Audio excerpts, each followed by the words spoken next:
आरक्षण उपवर्गीकरण कृती समिती नागपूर येत्या 20 जून 2026 ला दीक्षाभूमीपासून भव्य मोर्चा काढीत आहे आणि हा मोर्चा यशस्वी करावा अशा प्रकारची मागणी मी रिपब्लिकन पार्टी ऑफ इंडियाच्या वतीने करीत आहे।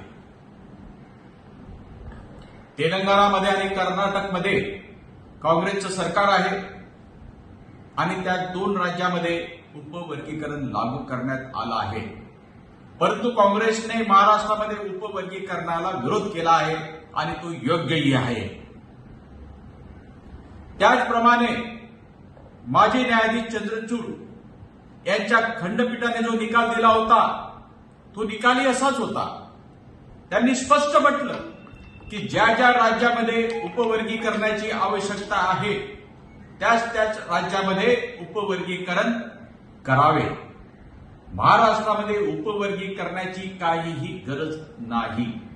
रिपब्लिकन पार्टी ऑफ इंडिया आणि गवई परिवार उपवर्गीकरणाचा विरोध करीत आहे।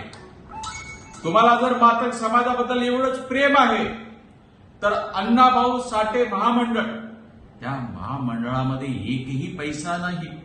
अरे पहिले तिथे पैसे उपलब्ध करून द्या, करोडो रुपये उपलब्ध करून द्या। मातंग बांधवांना जर व्यवसाय मिळाला आणि तर ते मोठे झाले, आर्थिकदृष्ट्या सक्षम झाले, ते अन्य मातंग समाजाला पुढे आणतील। आणि 50,000 अनुसूचित जातीच्या नोकऱ्या, 50,000 अनुसूचित जातीच्या नोकऱ्या तो अनुशेष भरा। आणि मुळात मी तर म्हणतो ही बदल समिती जी नेमली ती चुकीची आहे। 59 जात्या आहेत अनुसूचित जातीच्या, कमीत कमी एक मेंबर तर त्यांनी घ्यावा। तेव्हा या उपवर्गीकरणाला मी विरोध करतोय आणि 20 जून 2026 चा मोर्चा यशस्वी करा अशा प्रकारची कडकडीची विनंती मी परत एकदा करीत आहे। जय भीम।